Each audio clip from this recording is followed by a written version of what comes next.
Last episode में हमने देखा था कि एलेक्स ने खुद को स्पेशल फायर में जलाकर डिवाइन फ्लेम को मिडिल स्टेज पर पहुंचा लिया था, जहां ऐसा करते वक्त स्लोथोर ने एलेक्स को बताया था कि ऐसे मेथड से कल्टीवेशन करने में तुम्हारे बहुत सारे टेस्ट होंगे जिनमें आज तक कोई भी पूरी तरीके से पास नहीं हो पाया है। इसके बाद एलेक्स का एक टेस्ट हुआ था जहां उससे लड़ने एक डेड स्पिरिट आई थी जो एलेक्स जैसी दिख रही थी, जिसे एलेक्स ने अपने फायर से खत्म कर दिया था। इसके बाद एलेक्स गुआंगमिंग सिटी में चला गया था ताकि वो डाओ और यी चैन से वो सेक्रेड मेडिसिन ले सके जो उसने उन्हें ढूंढने के लिए कहा था। पर जब एलेक्स वहां पहुंचा था तो एक शॉपकीपर और डाओ ने एलेक्स को बताया था कि उस मेडिसिन के पीछे बाकी सेक्ट के लोग भी पड़े हैं और उनसे बचने के लिए यी चैन इधर उधर भाग रहा है। तो एलेक्स डाओ और शॉपकीपर को लेकर यी चैन को बचाने चला गया था। अब आगे तो एपिसोड 163 की शुरुआत में हम यिनमो माउंटेन में यी चैन को देखते हैं जो बाकी क्लैंस के लोगों से बचकर भाग रहा था। तभी उसका पैर एक फॉर्मेशन पर पड़ जाता है जिसके कारण बाकी क्लैन के लोग उसे दूर से देख लेते हैं। तो यी चैन अपनी फ्यूजन स्किल की मदद से एक रॉक में घुस जाता है। इधर हम उन सेक्ट के लोगों को देखते हैं जिनमें से एक ड्रैगन पीकॉक था, दूसरा उनका लीडर व्हाइट लायन था और बाकी सभी लोग के पास भी बीस्ट में बदलने की पावर थी। साथ ही वो सभी लोग डिवाइन फ्लेम लेवल पर थे। उसी वक्त वहां पर एलेक्स डाओ और उस शॉपकीपर के साथ पहुंच जाता है और उन सेक्ट के लोगों से मिलने के लिए आगे आता है। तो एलेक्स के साथ डाओ को देखकर उन सेक्ट के लोगों में से लाल ऑरा वाली लड़की बोलती है कि लगता है यी चैन ने हमसे लड़ने के लिए किसी को बुलाया है, पर ये है कौन। साथ ही वो एलेक्स से बोलती है कि क्या तुम हमारे बारे में नहीं जानते, पर फिर भी तुम इनका साथ देने की हिम्मत कर पा रहे हो। उसी वक्त उनके ग्रुप की ग्रीन ऑरा वाली लड़की एलेक्स को पहचान लेती है और अपने ग्रुप के लोगों को बताती है कि ये हुआंग है। तभी एलेक्स उन सबसे कहता है कि तुम नंबर्स में ज्यादा हो, इसलिए मेरे दो दोस्तों को बुली करने की हिम्मत कर पा रहे हो। ये सुन के वो व्हाइट लायन अपने लोगों को एलेक्स को मारने का ऑर्डर दे देता है। इस पे वो रेड ऑरा वाली लड़की कहती है कि क्या कोई आगे बढ़ेगा या फिर मैं ही हुआंग को मारने जाऊं। इस पे उनके ग्रुप का एक बुल वॉरियर बोलता है कि इस लड़के को तो मैं अकेला देख लूंगा। इसके बाद वो एलेक्स के सामने आ जाता है और अपनी बॉडी स्ट्रेच करते हुए एलेक्स पर पंच मारने के लिए आगे बढ़ता है, लेकिन एलेक्स उसे अपने पंच से पीछे कर देता है। ये देखकर उसके ग्रुप के लोग हैरान हो जाते हैं और वो लाल ऑरा वाली लड़की उस बुल वॉरियर को चिढ़ाते हुए कहती है कि तुम्हारे पास एक बुल की ताकत है, फिर भी तुम इस बच्चे से हार रहे हो। तभी एलेक्स उस बुल वॉरियर से बोलता है कि तुमने मेरे एक पंच को सह लिया और तुम्हारा हाथ भी ज्यादा इंजर्ड नहीं हुआ, लगता है तुम काफी ताकतवर हो, तो क्या तुम मेरे सर्वेंट बनना चाहोगे। ये सुन के वो बुल वॉरियर बहुत ज्यादा गुस्सा हो जाता है। तभी वो व्हाइट लायन भी अपने लोगों से कहता है कि इस लड़के पर एक साथ हमला करो ताकि इसे बचने का चांस ना मिल सके। ये सुन के वो पीकॉक और बाकी सभी वॉरियर्स अपनी अपनी टेक्निक से एलेक्स पर हमला करते हैं, लेकिन एलेक्स अपनी हेवनली शील्ड बना के उनसे बचने की कोशिश करता है, पर उन सबकी ताकत मिला के काफी ज्यादा थी, इसलिए एलेक्स पीछे होते होते एक पहाड़ से टकरा जाता है, जिसके बाद एक बहुत बड़ा धमाका होता है और सबको लगता है कि एलेक्स मर गया। उसी वक्त वो लाल ऑरा वाली लड़की स्कॉर्पियन में बदलकर शॉपकीपर पर हमला करने की कोशिश करती है, लेकिन डाओ उसे बचा लेता है। पर तभी उनके ग्रुप का पर्पल बाल वाला लड़का डाओ पर अटैक कर देता है, जिसके बाद डाओ उससे लड़ने लगता है। इधर वो रेड ऑरा वाली लड़की अपनी स्कॉर्पियन बॉडी में उस शॉपकीपर से कहती है कि तुम तो इतने ताकतवर नहीं लग रहे हो, तो तुम इनके साथ क्यों घूम रहे हो। ये सुन के वो शॉपकीपर कहता है कि तुम ठीक कह रही हो, मैं इनके साथ नहीं हूँ, और ये बोल के वो वहाँ से भागने लगता है। उसी वक्त वो टूटे हुए पहाड़ में से एलेक्स बाहर निकलता है, जिसने अब अपना आर्मर भी पहन लिया था, और उसे जिंदा देखकर वो पीकॉक और बाकी 3 वॉरियर्स एलेक्स पर अटैक करते हैं, लेकिन एलेक्स अपनी थंडर की पावर से उन्हें नीचे गिरा देता है।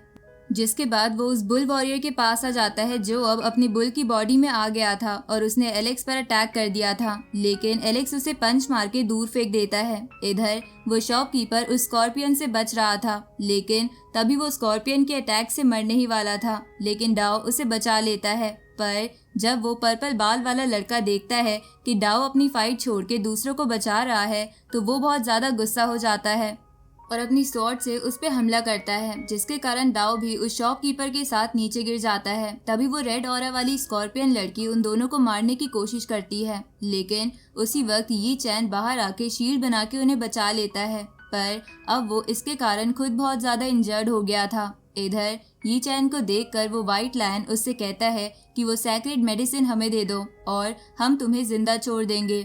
लेकिन तभी एलेक्स यी चैन के पास आके व्हाइट लायन से बोलता है कि अब वो सैक्रेड मेडिसिन शी क्लैन की है, इसलिए उसके बारे में सोचने की हिम्मत भी मत करना। ये सुन के वो व्हाइट लायन एलेक्स पर अपनी एनर्जी बॉल से अटैक करता है, लेकिन एलेक्स स्पिरिचुअल पावर से इम्यून होने के कारण उस एनर्जी बॉल को उस पे वापस फेंक देता है, जिसके कारण वो व्हाइट लायन थोड़ा इंजर्ड हो जाता है। तो ये देखकर उस व्हाइट लायन के साथी एलेक्स को चारों तरफ से घेर लेते हैं और एक फॉर्मेशन बनाने लगते हैं, जिसके बाद वो स्कॉर्पियन लड़की एलेक्स को मारने की कोशिश करती है, लेकिन एलेक्स अपनी रीइंकार्नेशन टेक्निक से टाइम को स्लो कर देता है, जिसके बाद वो उस लड़की के पास जाके उसके पेट में तलवार घुसा के उसे मार देता है। तो ये देखकर वो व्हाइट लायन बोलता है कि हम उसका बदला लेकर रहेंगे। अब बाकी वॉरियर्स अपनी अपनी बीस्ट फॉर्म में बदलकर एलेक्स पर अटैक करते हैं और वो पर्पल बाल वाला लड़का अपनी स्वॉर्ड से मल्टीपल स्वॉर्ड बनाकर उन्हें एलेक्स की तरफ भेजता है। तो एलेक्स उन सभी बीस्ट को दूर करके अपनी स्पिरिचुअल पावर से उस स्वॉर्ड को तबाह करके उस पर्पल बाल वाले वॉरियर को मार देता है। तो ये देखकर वो बुल वॉरियर भी डर के मारे वहां से भागने की कोशिश करता है, लेकिन एलेक्स अपनी स्पेयर से उसे भी मार देता है। तो ये देखकर वो ग्रीन ऑरा वाली लड़की गुस्से में एलेक्स को मारने के लिए आगे बढ़ती है, लेकिन एलेक्स उससे बच के अपने स्पेयर के कई सारे क्लोन्स बना के एक साथ वो सभी उस लड़की की बॉडी में घुसाकर उसे मार देता है। इधर ये सब देखकर वो व्हाइट लायन पागल हो गया था, इसलिए वो खुद एलेक्स की तरफ तेजी से बढ़ता है, लेकिन एलेक्स एक बर्ड बीस्ट की फॉर्म लेकर उसे नीचे गिरा देता है, जिसके बाद वो उसे अपने टेंटिकल से पकड़कर जोरदार शॉक देता है, जिसके कारण वो व्हाइट लायन हिल नहीं पा रहा था। तभी एलेक्स अपनी वेल टेक्निक से उस व्हाइट लायन को जान से मार देता है। इधर ये देखकर ड्रैगन, पीकॉक और एक दूसरा वॉरियर अलग अलग डायरेक्शन में भागने लगते हैं, लेकिन एलेक्स ड्रैगन पीकॉक के पास पहुंच के उसके 2 टुकड़े कर देता है और इसके बाद एलेक्स एक पोर्टल बना के उस दूसरे वॉरियर के सामने आ जाता है और उसके पेट में भी स्वॉर्ड घुसा के उसे मार देता है। अब एक ही वॉरियर बचा था, तो उसे देखकर बोलने वाला पत्थर कहता है कि इसे तो मैं संभाल लूंगा। अब बोलने वाला पत्थर उस आखिरी वॉरियर को भी मार देता है। अब एलेक्स यी चैन के पास जाता है और उससे बोलता है कि मैंने सुना है कि तुमने मेरी मेडिसिन बचाने के लिए बहुत प्रॉब्लम झेली है, इसलिए तुम्हारा बहुत बहुत शुक्रिया। इस पे यी चैन कहता है कि तुम्हें थैंक्स कहने की जरूरत नहीं, अगर तुम यहाँ नहीं आते तो मैं कुछ नहीं कर पाता, इसलिए हम दोनों का एहसान बराबर हुआ। इसके बाद यी चैन वो सैक्रेड मेडिसिन एलेक्स को दिखाता है, जो देखने में एक बीस्ट की तरह लग रही थी। तो एलेक्स उस मेडिसिन को रख लेता है, जिसके बाद एलेक्स उस ड्रैगन, पीकॉक और उन वॉरियर्स में से एक और बर्ड वॉरियर का फेदर निकाल कर भी रख लेता है, जिसके बाद वो डाओ, यी चैन और उस शॉपकीपर से कहता है कि चलो हम इन सबको पकाकर खाते हैं, जिससे हमें काफी न्यूट्रिशन मिल जाएगा। साथ ही एलेक्स बोलने वाले पत्थर को उसका मांगा हुआ स्टोन भी खाने को दे देता है। इस तरफ उस वर्ल्ड के बाहर के लोग बोलते हैं कि एलेक्स बहुत ज्यादा निर्दयी है। इधर हम क्वीन क्लैन के एक बंदे को देखते हैं जो डार्क गॉड मास्टर और गॉड लॉर्ड कॉन्क्यू से बोलता है कि मेरे ओपिनियन में एलेक्स अभी काफी यंग है, ऊपर से उसके पास सुप्रीम ऑरा भी है, इसलिए उसका फ्यूचर बहुत ज्यादा ब्राइट है। इस पे डार्क गॉड मास्टर कहता है कि भले ही उसका फ्यूचर अच्छा है, पर उसे एंशिएंट इमोर्टल वर्ल्ड से चले जाना चाहिए। ये सुन के गॉड लॉर्ड कॉन्क्यू उससे कहते हैं कि क्या तुम उसे परेशान करने की सोच रहे हो। इस पे डार्क गॉड मास्टर कहता है कि भले ही मैं कुछ ना करूं, लेकिन फिर भी मौत एलेक्स का पीछा नहीं छोड़ेगी, क्योंकि एंशिएंट इमोर्टल वर्ल्ड में ऐसे बहुत से वॉरियर हैं जो पापी ब्लड वाले वॉरियर से नफरत करते हैं। इसके बाद हम एंशिएंट इमोर्टल वर्ल्ड के खास बड़े वॉरियर्स में जानते हैं, जिनमें से पहली का नाम था ड्रैगन प्रिंसेस, जो पूरे वर्ल्ड में काफी फेमस कल्टीवेटर थी। दूसरा था डुओशेन वेले का एक स्ट्रेंज कल्टीवेटर, जिसने एक बार टॉप 2 डोजो के कल्टीवेटर्स को भी जान से मार दिया था। तीसरा था सन ऑफ डार्कनेस, जिसकी पूरी बॉडी फॉर्मेशन से ढकी हुई थी। फोर्थ था चेंग गोंगयान, जिसे हमने पहले भी देखा था, जो 4 बार ये कंपटीशन जीत चुका था और हर बार वो ये कंपटीशन अपने लवर को जिंदा करने के लिए लड़ता था।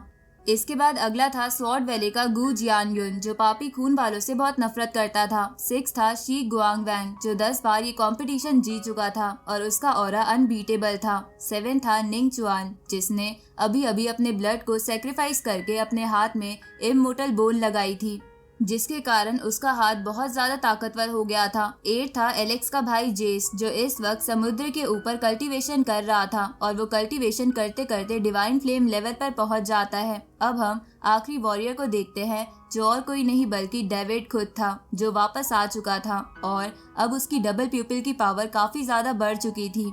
साथ ही अब वो अपनी पावर से चीजों को कंट्रोल भी कर सकता था। अब इन सभी कैरेक्टर्स के इंट्रोडक्शन के साथ ये एपिसोड यही खत्म होता है।